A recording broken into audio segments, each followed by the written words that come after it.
En el mundo entero, todos los seres humanos, todas las familias buscan seguridad.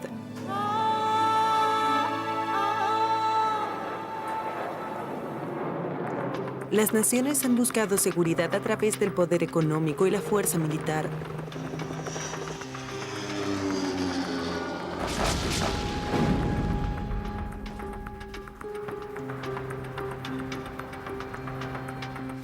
Pero la acumulación de riqueza y armamentos es capaz de garantizar una auténtica seguridad cuando la mitad de los pueblos del mundo viven en condiciones deplorables.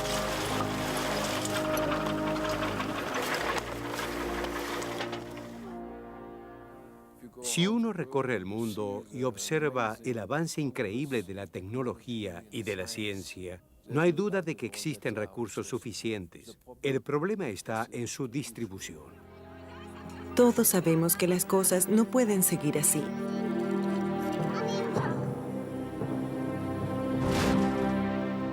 Sin embargo, las decisiones que modelan nuestro mundo parecen concretarse más allá de nuestro alcance. Y ante la impotencia para transformar la situación crítica que enfrenta la humanidad, muchos no hacen nada. Pero una cantidad cada vez mayor de gente común está llevando a cabo una revolución tranquila. En algunas situaciones, basta con que un individuo diga, ya basta, debemos detener esto, ya no lo podemos soportar, y una sus esfuerzos a los de otras personas. Es muy importante que empecemos a actuar a nivel local, porque a veces cuando pensamos en los problemas globales, no tenemos poder, pero cuando actuamos a nivel local, nos fortalecemos. En las poblaciones devastadas del subcontinente indio, cubiertas por un manto de varias décadas de contaminación ambiental, en Europa Oriental y en el corazón de la África, donde hay pobreza y devastación ecológica, los individuos sufren un impacto increíble.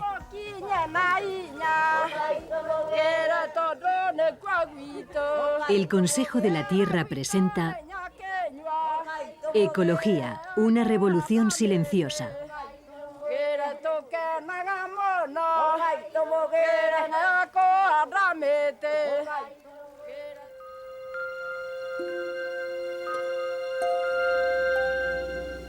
El agua dulce es tan importante para nuestra supervivencia como el aire que respiramos.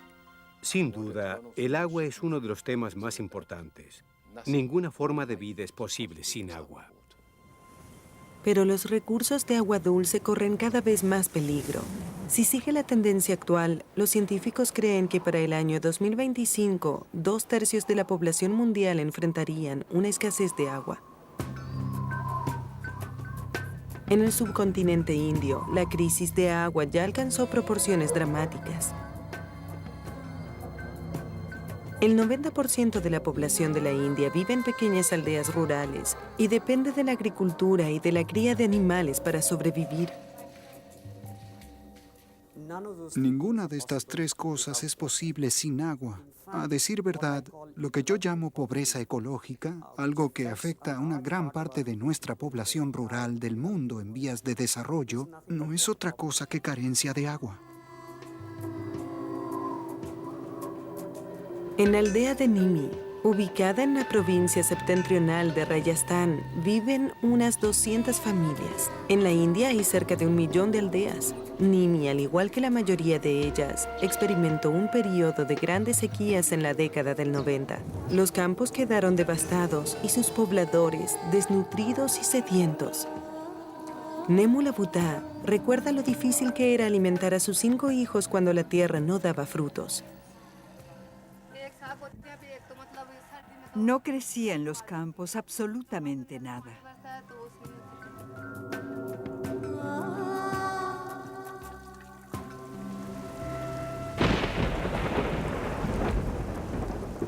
En la India, las lluvias anuales generadas por los monzones no cambiaban la situación, pues el agua simplemente corría por el terreno seco. La crisis ecológica de Nimi tuvo un efecto devastador y generó más hambre y enfermedades.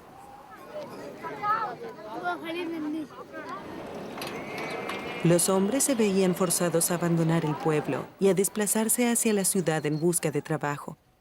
Cuando la gente no tiene nada, se desplaza masivamente hacia las ciudades. Si no combatimos la pobreza rural, habrá cada vez más pobreza urbana. En toda la India es muy común el ciclo de migración urbana, seguido de una pobreza y contaminación cada vez mayor. Pero el pueblo de Nimi logró romper esa norma cuando se dieron cuenta de que ellos tenían el poder para combatir los problemas locales de la falta de agua.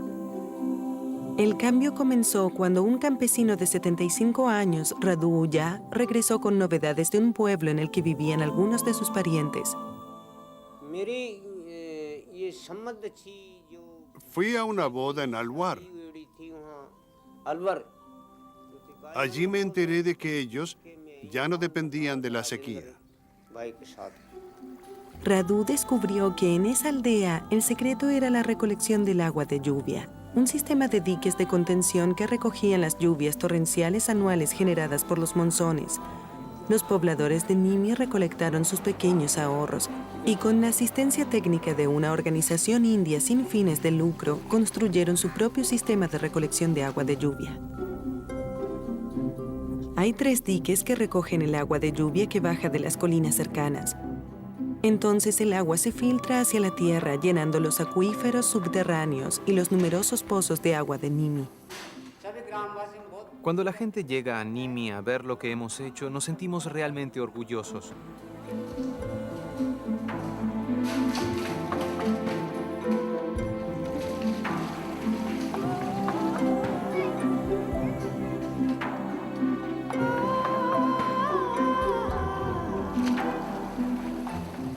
El agua se bombea desde los pozos hacia los campos. Los cultivos son ahora tan abundantes que Nimi exporta camiones cargados de frutas y vegetales durante la temporada de la cosecha.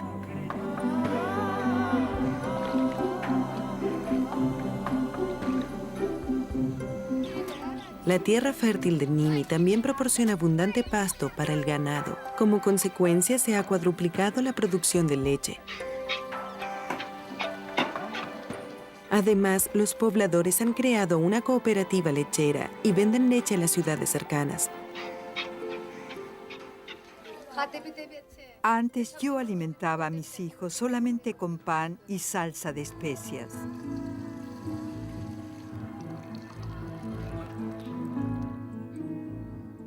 Pero ahora las cosas son muy diferentes. La diferencia es que ahora tenemos suficiente dinero para que nuestros hijos puedan ir a la escuela.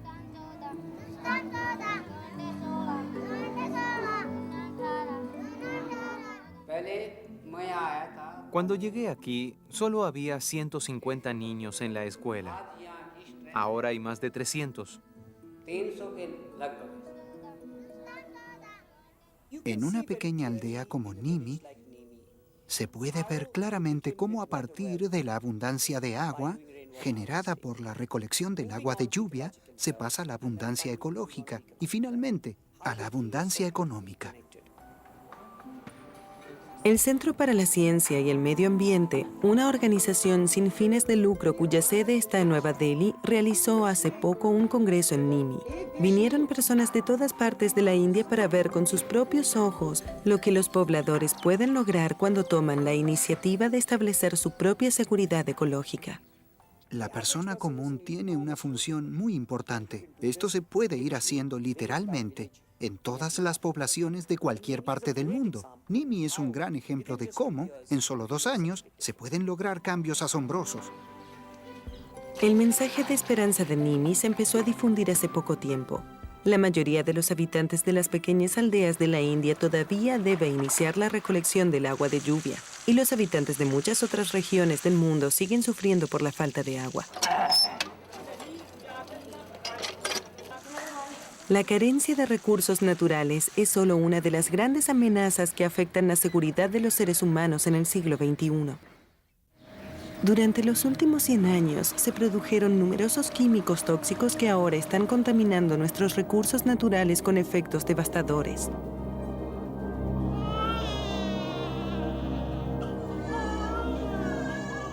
Los peores son los contaminantes orgánicos persistentes, o POP. que se utilizan ampliamente para la elaboración de pesticidas, equipos eléctricos y de aislamiento térmico.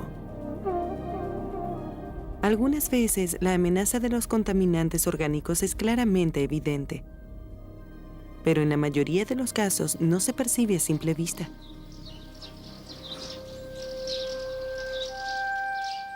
El lago Semplínska-Sirava, en el este de Eslovaquia, es un destino turístico muy popular.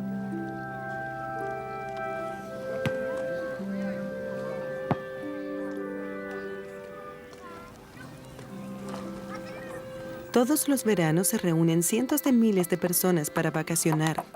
Lo que pocos imaginan es que este hermoso lago es un importante depósito de bifenilos policlorados, o PCB. El PCB y otros contaminantes orgánicos persistentes poseen las peores propiedades contaminantes que ha conocido el ser humano. Martin Moren, especialista en químicos peligrosos, considera un riesgo que los niños jueguen en el agua. Pero un riesgo aún mayor es el que enfrentan los pescadores que ignoran las advertencias acerca de no comer pescado procedente de este lago.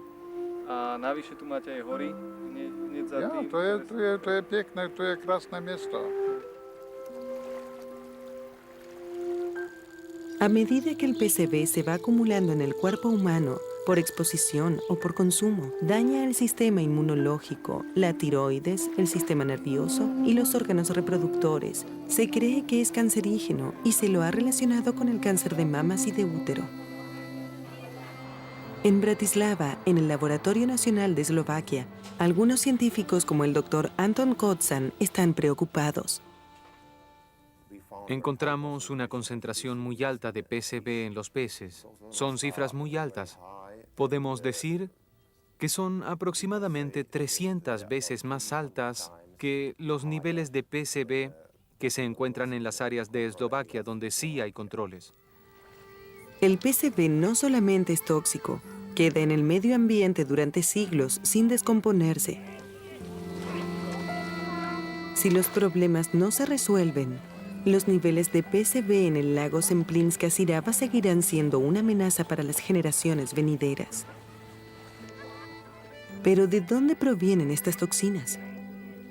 El origen del PCB en Eslovaquia se encuentra a 60 kilómetros del lago Sirava, en la planta de Chemco, en Starsky. La producción de PCB en Chemco comenzó en 1959 y alcanzó un volumen de aproximadamente 21.000 toneladas hasta 1984, año en que se detuvo la producción. 1.000 toneladas siguen apiladas allí y representan una amenaza para las futuras generaciones. Pero hay algo aún peor. Cientos de toneladas se derramaron hacia un canal cercano antes del cese de la producción. El sedimento con PCB sigue desplazándose hacia el río Luberitz y de allí pasan al lago Semplínska-Sirava. Se necesitan más estudios, pero Martin y otras personas sostienen que en definitiva la única vía para proteger la salud de la zona sería el vaciamiento del lago, el dragado completo del fondo y la destrucción del sedimento. Sin embargo, a pesar de la gravedad de la situación, Eslovaquia se encuentra realmente más avanzada que la mayoría de las naciones. Muchos países, incluyendo los más ricos, todavía no enfrentaron seriamente el peligro de los contaminantes orgánicos persistentes en su medio ambiente. Martin y otros eslovacos preocupados por la situación han trabajado para buscar una solución, creando una fuerza conjunta entre el gobierno, la industria y la sociedad civil. El resultado es el primer proyecto integral a nivel mundial para crear un complejo destinado a destruir el PCB. La cuestión del PCB es un problema muy importante en Eslovaquia. Katarina Magulova, del Ministerio del Medio Ambiente, se reúne regularmente con colegas de instituciones no gubernamentales como Martin y Elena Pilvanova, presidenta de una organización ambiental sin fines de lucro. Nos hemos convertido en representantes de los pobladores de esa región. Somos la voz que habla en nombre de las personas que viven allí para defender su salud. A nivel internacional, se dio un paso importante cuando en el año 2001, 90 países firmaron un tratado global en el que se prohíben los 12 contaminantes orgánicos persistentes más peligrosos, incluido el PCB. La firma de este tratado fue un primer paso para detener la producción de químicos tóxicos. Destruir el PCB existente será un objetivo más complicado.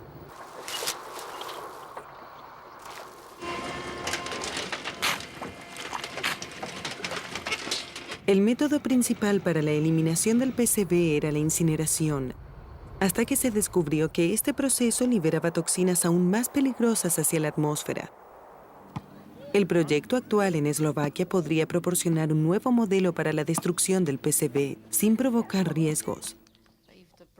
Si el proyecto llega a tener éxito, lo que se aprenda aquí podría aplicarse a otros proyectos en todo el mundo.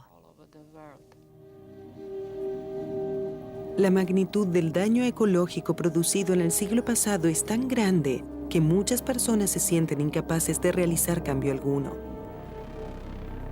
Pero aquellos que han dedicado su vida a la seguridad humana y ecológica, individuos que por su profesión deberían ser más pesimistas, consideran que hay una esperanza y que esta esperanza radica en la actitud que tome cada uno de nosotros desde su propio lugar. Cada uno de nosotros puede contribuir. Generalmente nos preocupamos por las grandes cosas y olvidamos que donde quiera que estemos, podemos contribuir. Hace 30 años, la profesora de biología Wangari Maathai advirtió que la deforestación de las montañas de Kenia tendría un efecto devastador sobre las personas y la ecología de su país.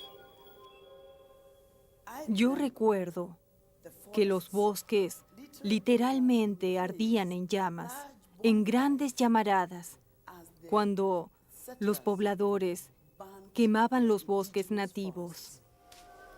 La destrucción de los bosques de Kenia no se ha detenido. Cortan los árboles para hacer leña, despejan las tierras para sembrar y para cultivarlas con fines comerciales. Hasta las personas más desesperadas por la necesidad de obtener leña la tomaban de los bosques consumidos. Los daños continuos a nuestros bosques, que nos han llevado hasta un punto en el que tenemos menos de 2% de los bosques nativos, nos ha colocado como zona de peligro. Los desposeídos de Kenia han sufrido los golpes más duros por los efectos de la deforestación en las montañas. Los árboles del bosque y las cañas de bambú captan el agua de las lluvias, fuente vital de los arroyos, ríos y lagos. Y cuando arrecian las lluvias, los bosques de bambú desaparecen.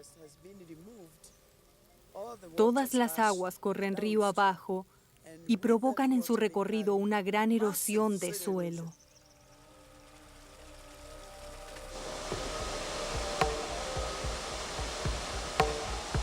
Los ríos que antes eran enérgicos y claros se vuelven pantanosos, otros se secan y como consecuencia el paisaje fértil de los valles de Kenia se ha transformado hoy en un desierto.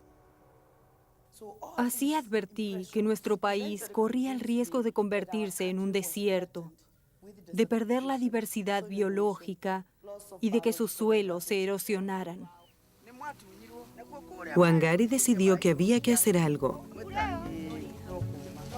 En 1974 comenzó a organizar a las mujeres de las zonas rurales y las alentó para que plantaran árboles. Con el tiempo llegaron a construir el movimiento del Cinturón Verde. Eran decenas de miles de mujeres en todas partes de Kenia que habían plantado 20 millones de árboles. Se me ocurrió que tal vez muchas de estas mujeres de las áreas rurales podían plantar árboles y que si lo hacían, podían detener la erosión de los suelos. Si plantaban árboles frutales, lograrían darles a sus hijos los frutos de esos árboles. Todo eso contribuiría a resolver los problemas de desnutrición provocados por desequilibrios en la dieta alimentaria.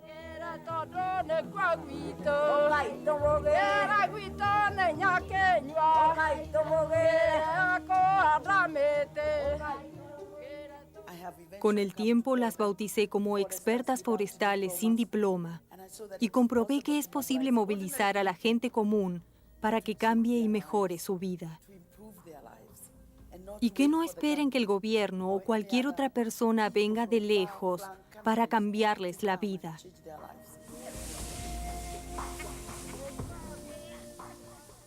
Cuando observo a estas mujeres, veo que no tienen educación. Algunas tienen los pies descalzos, no tienen mucho en la vida, pero cuando uno ve lo que han hecho, entonces uno se da cuenta de que realmente ellas han hecho más que algunas personas que tienen un mayor bienestar económico, que tienen zapatos, que tienen automóviles y que tienen mayor educación. Aunque la deforestación continúa y la ecología de Kenia sigue corriendo serios riesgos, los árboles plantados por el movimiento del Cinturón Verde nos dan la esperanza de que todos los bosques del país vuelvan a la vida. Es aún más alentador saber que las personas que hoy ejercen un impacto más importante en el futuro de Kenia son las que antes tenían menos poder. Estamos muy felices porque sabemos que las generaciones futuras disfrutarán de lo que hemos plantado. Queremos transmitir este movimiento a nuestros hijos, por eso los traemos con nosotras. En este momento, estamos usando los mismos recursos que hemos recibido de nuestros antepasados. Sería muy egoísta de nuestra parte si utilizáramos los recursos de este planeta como si fuésemos la última generación que lo va a habitar. Estamos en un momento crítico de la historia de la Tierra. Un momento en el que la humanidad debe escoger el rumbo de su futuro. Hoy compartimos nuestro planeta. Yo pienso que todos saben que lo que ocurre en un país puede afectar al otro. Dependemos tanto unos de otros que no podemos comportarnos como si viviéramos aislados. Los gobiernos tienen que cumplir su función, pero son más importantes los pueblos que tienen el coraje de alzar su voz y guiar a sus gobernantes. Yo les recomendaría que se comprometieran, que trabajaran, que empezaran a presionar a los gobiernos y a los responsables de las políticas para que las cosas tomen el rumbo correcto. Así como las mujeres del movimiento del Cinturón Verde de Kenia, o los ciudadanos comprometidos de Eslovaquia, o los recolectores de agua de lluvia en la India, nuestras voces y nuestras acciones pueden tener un efecto de largo alcance. A veces pienso que aunque lo que estoy haciendo no es más que plantar un árbol aquí, basta solo con imaginar lo que ocurriría si miles de millones de personas en otras partes llegaran a hacer algo. Es fácil visualizar el potencial de lo que podríamos llegar a hacer.